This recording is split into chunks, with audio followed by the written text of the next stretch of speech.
friends, good evening. Welcome to this weekly market analysis. Last week में हमने काफ़ी खून खराबा देखा मार्केट के अंदर में। मार्केट लगातार 4 दिन फॉल हुआ और एफआईएस की तरफ से बहुत हैवी सेलिंग देखने को मिली, ऑलमोस्ट 12,000 करोड़ से ऊपर, जिसके मुकाबले डीआईआईस की बाइंग बहुत कम थी। तो ये मार्केट का मूड ख़राब करने का जो एक मेन वजह थी, ये हमारे ओवरसीज़ मार्केट में इंटरेस्ट रेट को लेके जो चिंता बनी है और जिसके चलते यूएस मार्केट्स के ऊपर में नेगेटिव इम्पैक्ट आया। खासतौर से जो टेक्नोलॉजी स्टॉक्स हैं, जो ये न्यू एज स्टॉक्स बोलते हैं, उनके ऊपर नेगेटिव इम्पैक्ट आया। उनकी वैल्यूएशंस को चैलेंज किया जा रहा है। तो राइजिंग इंटरेस्ट रेट एक्सपेक्टेशन में ये मार्केट्स गिरे हैं। मुझे लगता है कि ये टेम्प्रेरी है। एक इनिशियल जो नी जर्क रिएक्शन होता है, उसके चलते ये हमको देखने को मिला है। तो आइए let's see some of the data points and the charts कि हमारा चार्ट क्या बता रहा है as far as Indian market is concerned. Omicron का जो कोविड का जो इम्पैक्ट है वो अब कुछ सेक्टर्स तक सीमित हुआ है। तो एक्सपेक्टेड है कि ये ओवरऑल इकोनॉमी को डिस्टर्ब नहीं करेगा, ओवरऑल मार्केट्स को डिस्टर्ब नहीं करेगा। जो शार्प करेक्शन आया है बिकॉज ऑफ एफआई सेलिंग, उससे मेनली हमारे टेक और न्यू एज स्टॉक्स इम्पैक्ट हुए हैं। नेटफ्लिक्स ऑलमोस्ट 20% से ऊपर गिरा है। तो उन्होंने करीब करीब 12,000 करोड़ की सेलिंग करी एफआईज ने। डीआईज की बाइंग करीब 500 करोड़ के आसपास ही रहा। जबकि अगर देखेंगे तो जो बाकी पैरामीटर्स हैं, डॉलर इंडेक्स स्टेबल है। सिर्फ 10 ईयर जो बॉन्ड यील्ड है वो जंप करी थी, 1.9 तक गया था, उसके बाद में 1.7 पर वापस कूल डाउन हो गया है। तो यहाँ पर भी एक बहुत ज़्यादा नेगेटिव नहीं दिखता। और यूएस डॉलर आईएनआर भी स्टेबल है।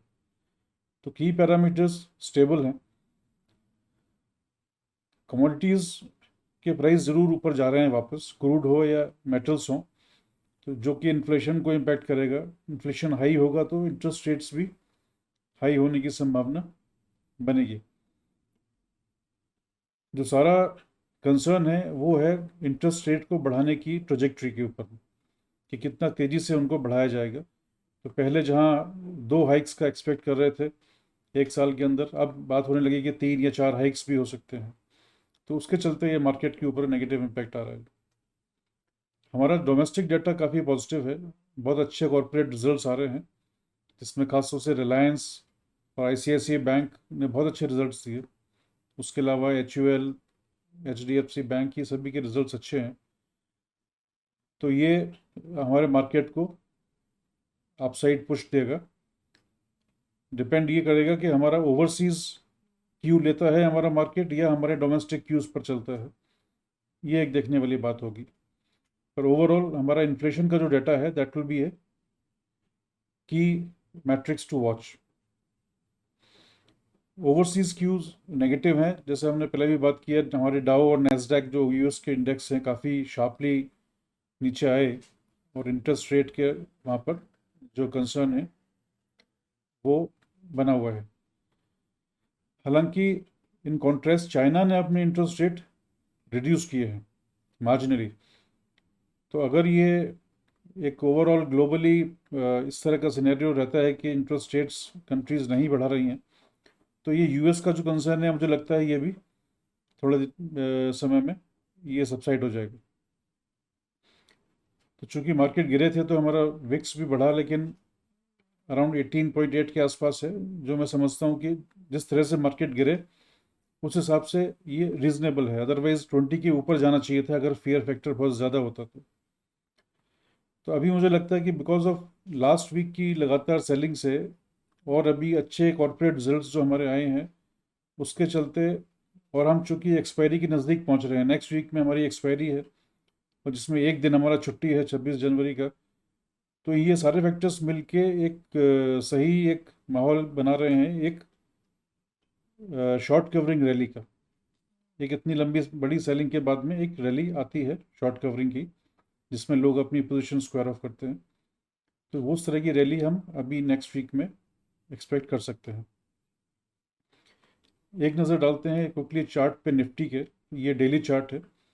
यहाँ से आप देखेंगे कि जनवरी के शुरू होते ही मार्केट एकदम तेज़ी से ऊपर ये बढ़ा था, लगातार बढ़ता चला गया, और फिर यहाँ से उसने पिछले वीक में ये लगातार 4 दिन की डाउनवर्ड ट्रेजेक्ट्री दिखाई है। तो अब ये 17,600 बार बार यहाँ पर एक अच्छा सपोर्ट का काम किया है। अगर ये सपोर्ट बना रहता है, हम नहीं तोड़ते हैं इसको, तो फिर हम 17,900 की तरफ पक्का जाएंगे जो है नेक्स्ट वीक में। अगर ये सपोर्ट टूटता है 17,600 का, तो फिर हम नेक्स्ट हमारा बड़ा सपोर्ट 17,360 पे है। तो ये हमको लेवल्स ध्यान में रखने हैं।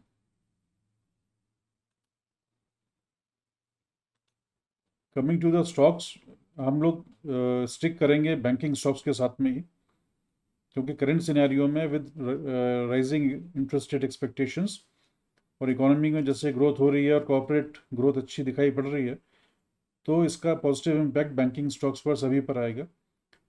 पर प्रेजेंट में हम कंसिडर कर रहे हैं एक्सिस बैंक, जो हमने पहले भी डिस्कस किया हुआ है। दूसरा आईसीआईसी बैंक, जो अभी सभी पूरे बैंकिंग पैक में सबसे स्ट्रांग अभी आईसीआईसी बैंक दिख रहा है। So this is all, friends, for this week. Let's see how next week pans out, and we will wait for the budget on 1st of February, जिससे हमारे आगे की डायरेक्शन और ट्रेजेक्ट्री हमारी हम डिसाइड करेंगे। Thank you very much for watching. Good night.